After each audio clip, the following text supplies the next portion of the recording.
Perfect News Canada. Your trust, our responsibility. Flawless reporting without any hidden agendas. ಆತ್ಮೀಯ ವೀಕ್ಷಕರೇ, perfect ನ್ಯೂಸ್ಗೆ ಸ್ವಾಗತ. ನಾನು BS ಸನದಿ. ಕಳೆದ ಸುಮಾರು 1 ತಿಂಗಳಿನಿಂದ ಬೆಳಗಾವಿಯ ಪ್ರತಿಷ್ಠಿತ KLE ಸಂಸ್ಥೆಯ ಬಗ್ಗೆ ಏನು ನಡೀತಾ ಇದೆ ಅಂದ್ರೆ ಇಲ್ಲಿ ನಿರ್ದೇಶಕರ ಮಧ್ಯದಲ್ಲಿ ಒಂದು ಆಂತರಿಕ ಮುಸುಕಿನ ಗುದ್ದಾಟ ನಡೀತಾ ಇದೆ. ಪ್ರಭಾಕರ್ ಕೋರೆ ಅವರ ಸರ್ವಾಧಿಕಾರಿ ಧೋರಣೆಯನ್ನ ಖಂಡಿಸುತ್ತಾ ಏನ್ ನಿರ್ದೇಶಕರು ಪ್ರಭಾಕರ್ ಕೋರೆಗೆ ಒಂದು ರೀತಿಯ ಬಹಿಷ್ಕಾರ ಹಾಕಿದ್ದಾರೆ ಅಂತ ಹೇಳ್ಬೋದು. ಯಾಕಂದ್ರೆ ಇದುವರೆಗೆ KLEಯ ಆಡಳಿತ ಮಂಡಳಿಯ ಚುಕ್ಕಾಣಿಯನ್ನ ಹಿಡಿದಿರ್ತಕ್ಕಂಥ ಪ್ರಭಾಕರ್ ಕೋರೆ ಮೊದಲಿನಿಂದಲೂ ಏಕಪಕ್ಷೀಯ ಮತ್ತು ಸರ್ವಾಧಿಕಾರಿ ಧೋರಣೆ ಅನುಸರಿಸುವುದರ ಮೂಲಕ ನಿರ್ದೇಶಕರ ಮಾತಿಗೆ ಕವಡೆ ಕಾಸಿನ ಕಿಮ್ಮತ್ತನ್ನು ಕೂಡ ಕೊಡ್ತಿರ್ಲಿಲ್ಲ ಅಂತಕ್ಕಂಥ ಮತ್ತು ಈಗ ನಿರ್ದೇಶಕರ ವಲಯದಿಂದಲೇ ಕೇಳಿ ಬರ್ತಾ ಇದೆ. ಯಾಕಂದ್ರೆ ಇವತ್ತು KLE ಇಷ್ಟೊಂದು ಎತ್ತರಕ್ಕೆ ಬೆಳೆದಿದೆ ಅಥವಾ ರಾಜ್ಯ ಹೊರ ರಾಜ್ಯಗಳಲ್ಲಿ ಅಷ್ಟೆಲ್ಲ ದೇಶ ವಿದೇಶಗಳಲ್ಲಿ ಪ್ರಖ್ಯಾತಿಯನ್ನು ಪಡೆದಿದೆ ಅಂತಂದ್ರೆ ಅದಕ್ಕೆ ಕೇವಲ ಪ್ರಭಾಕರ್ ಕೋರೆ ಮಾತ್ರ ಕಾರಣರಲ್ಲ. ಎಲ್ಲಾ ನಿರ್ದೇಶಕರು ಸೇರಿಕೊಂಡು ತನು ಮನ ಧನದಿಂದ ಈ ಸಂಸ್ಥೆಯನ್ನ ಮೇಲಕ್ಕೆ ಬೆಳೆಸಬೇಕು. ಕರ್ನಾಟಕದ ಪ್ರಭಾವಿ ಶಿಕ್ಷಣ ಸಂಸ್ಥೆಗಳಲ್ಲಿ ಒಂದಾಗಿರ್ತಕ್ಕಂಥ ಈ ಸಂಸ್ಥೆಯನ್ನ ರಾಷ್ಟ್ರ ಮತ್ತು ಅಂತಾರಾಷ್ಟ್ರೀಯ ಮಟ್ಟಕ್ಕೆ ಕೊಂಡೊಯ್ಯುವುದರಲ್ಲಿ ಎಲ್ಲಾ ನಿರ್ದೇಶಕರ ಪಾತ್ರವೂ ಕೂಡ ಇದೆ. ಆದ್ರೆ ಈ ಎಲ್ಲಾ ನಿರ್ದೇಶಕರ ಒಂದು ಶ್ರಮವನ್ನ ಗುರುತಿಸಲಾಗದ ಪ್ರಭಾಕರ್ ಕೋರೆ ನಾನು ಮಾಡಿರೋದ್ರಿಂದ ಈ ಸಂಸ್ಥೆ ಇವತ್ತು ಇಷ್ಟೊಂದು ಹೆಮ್ಮೆರವಾಗಿ ಬೆಳೆದಿದೆ, ನನ್ನಿಂದಲೇ KLE ಸಂಸ್ಥೆ ಇದೆ, ಆನೆ ನಡೆದದ್ದೇ ದಾರಿ ಎನ್ನುವ ನಿಟ್ಟಿನಲ್ಲಿ ಏನು ಹೋಗ್ತಾ ಇದ್ರು ಇದಕ್ಕೆ ಲಂಗು ಲಗಮು ಬೀಳುತ್ತದೆ ಅಂತಕ್ಕಂಥ ವಿಚಾರವನ್ನ ಇವರು ಯಾವತ್ತು ಕನಸು ಮನಸ್ಸಿನಲ್ಲಿ ಯೋಚನೆಯನ್ನ ಮಾಡಿರಲಿಲ್ಲ. ಆದ್ರೆ ಯಾವಾಗ ಪ್ರಭಾಕರ್ ಕೋರೆಯ ಸರ್ವಾಧಿಕಾರಿ ಧೋರಣೆ ಅತಿ ಆಯ್ತು ಆ ಸಂದರ್ಭದಲ್ಲಿ ನಿರ್ದೇಶಕರು ಒಂದು ಒಳ ಮೀಟಿಂಗ್ ಅನ್ನ ಮಾಡೋದ್ರ ಮೂಲಕವಾಗಿ ಸಂದರ್ಭಕ್ಕೆ ಅನುಸಾರವಾಗಿ ಕೋರಿಗೆ ಕೆಡ್ಡ ಅಂತ ತೋಡಿದ್ದು ನಿಜ. ಅಂದ್ರೆ ಇದರ ಅರ್ಥ KLEಯಲ್ಲಿ ಸದ್ಯಕ್ಕೆ ಎಲ್ಲವೂ ಸರಿ ಇಲ್ಲ ಅನ್ನೋದು ಮೇಲ್ನೋಟಕ್ಕೆ ಸ್ಪಷ್ಟವಾಗಿ ಇಲ್ಲಿ ಕಂಡು ಬರ್ತಾ ಇದೆ. ಆದ್ರೆ ಇದರಿಂದ ಬೆದರಿದಂತ KLEಯ ಸರ್ವಾಧಿಕಾರಿ ಧೋರಣೆಯ ಮಾಜಿ ಕಾರ್ಯಾಧ್ಯಕ್ಷ ಪ್ರಭಾಕರ್ ಕೋರೆ ಅವರು ಏನು ಕಾರ್ಯಾಧ್ಯಕ್ಷ ಸ್ಥಾನಕ್ಕೆ ರಾಜೀನಾಮೆಯನ್ನು ಕೊಟ್ಟ ನಂತರ ತಮ್ಮ ಮಗ ಅಮಿತ್ ಕೋರೆಯನ್ನ ಏನು ತಂದು ಕೂಡಿಸಿದ್ರು, ಅವತ್ತಿನಿಂದ ಈ ನಿರ್ದೇಶಕರು ರೊಚ್ಚಿಗೆದ್ರು ಅಂತ ಹೇಳ್ಬೋದು. ಆದ್ರೆ ಇದನ್ನ ಅರಿತಂತ ಪ್ರಭಾಕರ್ ಕೋರೆ ಈಗ ಹೊಸ ದಾಳವನ್ನ ಉದುರಿಸ್ತಾ ಇದ್ದಾರೆ. ಯಾಕೆಂದ್ರೆ ಮೊದಲಿನಿಂದಲೂ ಜಾರಕಿಹೊಳಿ ಕುಟುಂಬವನ್ನ ವಿರೋಧಿಸುತ್ತಾ ಬಂದಿರತಕ್ಕಂತ ಪ್ರಭಾಕರ್ ಕೋರೆ ಯಾವಾಗ ತಮ್ಮದೇ ಆದಂತ ಬೆಂಬಲಿಗರು ಅಥವಾ ತನ್ನ ಜೊತೆ ಗುರುತಿಸಿಕೊಂಡಂತ KLE ನಿರ್ದೇಶಕರು ತನ್ನ ವಿರುದ್ಧವಾಗಿ ಬಂಡಾಯವನ್ನ ಎದ್ರು.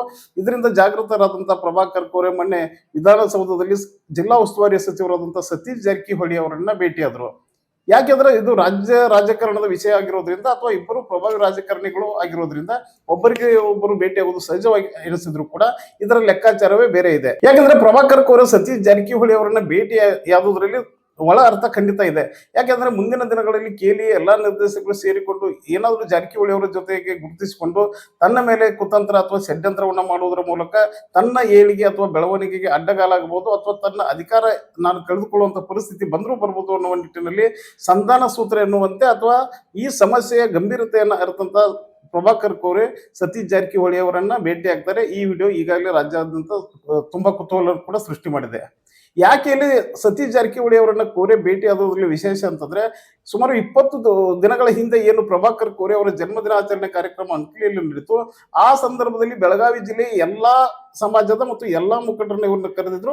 ಆದ್ರೆ ಜಾರಕಿಹೊಳಿ ಅವರ ಮನೆತನದ ಯಾವೊಬ್ಬ ಸದಸ್ಯನನ್ನು ಅಥವಾ ಯಾರೊಬ್ಬರನ್ನು ಕೂಡ ಪ್ರಭಾಕರ್ ಕೋರೆ ತನ್ನ ಹುಟ್ಟುಹಬ್ಬದ ಆಚರಣೆ ಕಾರ್ಯಕ್ರಮಕ್ಕೆ ಕರೆದಿರಲಿಲ್ಲ. ಹೀಗಾಗಿ ಆವಾಗ ನೆನಪಾಗದ ಜಾರಕಿಹೊಳಿ ಇವಾಗ ಯಾಕೆ ಪ್ರಭಾಕರ್ ಕೋರೆ ಅವರಿಗೆ ನೆನಪಾದ್ರು ಅಂತಕ್ಕಂಥ ಸಂಗತಿ ತೀವ್ರ ಕುತೂಹಲವನ್ನು ಕೂಡ ಜಿಲ್ಲಾ ರಾಜಕಾರಣದಲ್ಲಿ ಹರಡಿಸಿದೆ. ಇಲ್ಲಿ ನಿಜವಾಗಿಯೂ ಹೇಳ್ಬೇಕು ಅಂತಂದ್ರೆ ಏನು ಪ್ರಭಾಕರ್ ಕೋರೆಯ ನಿಲುವನ್ನ ವಿರೋಧಿಸಿ ಒಂದ್ ರೀತಿ ಬಂಡಾಯ ಎದ್ದಿದ್ದಾರೆ. ಆ ಯಾವ ನಿರ್ದೇಶಕರಿಗೂ ಕೂಡ KLEಯನ್ನ ಹಾಳು ಮಾಡಬೇಕು ಅಥವಾ ಇಂಥ ಪ್ರತಿಷ್ಠಿತ ಸಂಸ್ಥೆಗೆ ನಾವು ಧಕ್ಕೆಯನ್ನು ತರಬೇಕಂತಕ್ಕಂಥ ಮನಸ್ಥಿತಿ ಇಲ್ಲ. ಎಲ್ಲರೂ ಸೇರಿಕೊಂಡು ಈ ಸಂಸ್ಥೆಯನ್ನ ಬಳಸೋಣ. ಆದ್ರೆ ನಿಮ್ಮ ಸರ್ವಾಧಿಕಾರಿ ಮತ್ತು ಏಕಪಕ್ಷೀಯ ತೀರ್ಮಾನಗಳನ್ನ ಇದುವರೆಗೆ ನಾವು ಸಹಿಸಿಕೊಂಡು ಬಂದಿದ್ದೆವು. ಇನ್ನು ಮುಂದೆ ನಿಮ್ಮ ಏಕಪಕ್ಷೀಯ ತೀರ್ಮಾನಗಳಿಗೆ ನಾವು ಸವಾಲಾಗಿ ನಿಲ್ತೀವಿ ಅಥವಾ ಎಲ್ಲರೂ ಸೇರಿ ಈ ಸಂಸ್ಥೆಯನ್ನ ಬೆಳೆಸುವ ನಿಟ್ಟಿನಲ್ಲಿ ತಾವು ಪ್ರಾಮಾಣಿಕ ಪ್ರಯತ್ನ ಮಾಡಿದ್ದೆ ಆದ್ರೆ ನಾವು ಕೂಡ ತಮ್ಮ ಜೊತೆ ಕೈ ಜೋಡಿಸ್ತೀವಿ. ಆದ್ರೆ ಇದುವರೆಗಿನ ನಿಮ್ಮ ನಿಲುವಿನಲ್ಲಿ ಬದಲಾವಣೆ ಆಗಬೇಕು, ಈ ಸಂಸ್ಥೆಯನ್ನ ಎಲ್ಲರೂ ಸೇರಿ ಬೆಳೆಸಬೇಕು ಅಂತಕ್ಕಂಥ ನಿಟ್ಟಿನಲ್ಲಿ ದೃಢ ನಿರ್ಧಾರವನ್ನ ಈ ಬಂಡಾಯ ನಿರ್ದೇಶಕರು ತೆಗೆದುಕೊಂಡಿದ್ದಾರೆ ಅಂತಕ್ಕಂಥ ಮಾತು ಕೂಡ ಕೇಳಿ ಬರ್ತಾ ಇದೆ.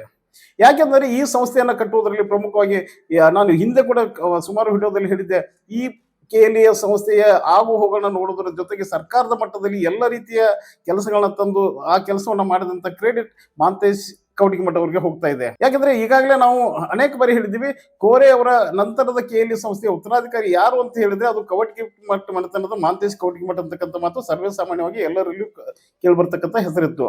ಆದ್ರೆ ಯಾವ ಮಾಂತೇಶ್ ಕವಟಿಮಠ ಅವರ ತಂದೆ ಏನು ಪ್ರಭಾಕರ್ ಕೋರೆ ಅವರಿಗೆ ಹೆಲ್ಪ್ ಮಾಡಿದ್ರು ಆ ಹೆಲ್ಪ್ ಅನ್ನ ಮಾನವೀಯತೆ ಆಧಾರದಲ್ಲಿ ನೆನೆಸ್ಕೊಂಡಾದ್ರು ಇವರು ಕವಟಿಮಠ ಅವರಿಗೆ ಬೆನ್ನೆಲುಬಾಗಿ ನಿಲ್ಬೇಕಾಗಿತ್ತು.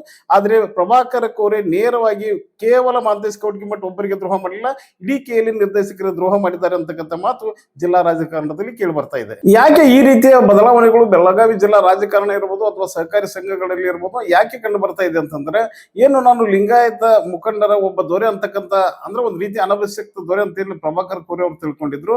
ಅದಕ್ಕೆ ಪೂರಕವಾಗಿ ಇವು ಎಲ್ಲ ಬೆಳವಣಿಗೆಗಳು ನಡೀತಾ ಇತ್ತು.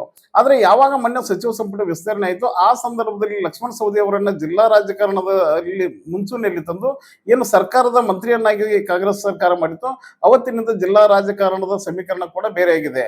ಯಾಕಂದ್ರೆ ಇಲ್ಲಿ ಮೊದಲು ಪ್ರಭಾಕರ್ ಕೋರೆ ಮತ್ತು ಪ್ರಭಾವಿ ಹಿರಿಯ ರಾಜಕೀಯ ಮುಖಂಡ ಪ್ರಕಾಶ್ ಹುಕ್ಕೇರಿ ಬದ್ಧ ವೈರಿಗಳಾಗಿದ್ರು. ಆದ್ರೆ ಇತ್ತೀಚೆಗೆ ಅವರಿಬ್ರು ಕೂಡ ಒಂದಾಗಿರೋದ್ರಿಂದ ಲಿಂಗಾಯತರ ಪ್ರಾಬಲ್ಯ ಜಿಲ್ಲೆಯಲ್ಲಿ ಏನೋ ಹೆಚ್ಚಾಗ್ತದೆ ಅಂತಕ್ಕಂಥ ಮಾತುಗಳು ಕೂಡ ಕೇಳಿ ಬರ್ತಾ ಇದ್ರು.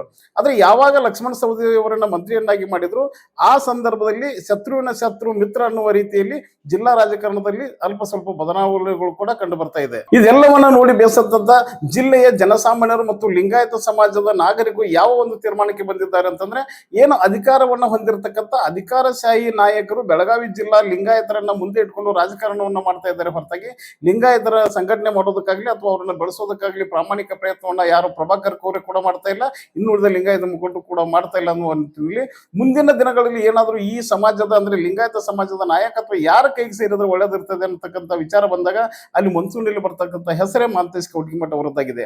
ಯಾಕಂದ್ರೆ ಮೊದಲಿನಿಂದಲೂ ಕೂಡ ಸಹಕಾರ ರಂಗ ಇರ್ಬೋದು, ರಾಜಕಾರಣ ರಂಗ ಇರ್ಬೋದು, ಜನಸಾಮಾನ್ಯರ ಮಧ್ಯದಲ್ಲಿ ಬೆಳೆದಂತ ಒಬ್ಬ ನಾಯಕ.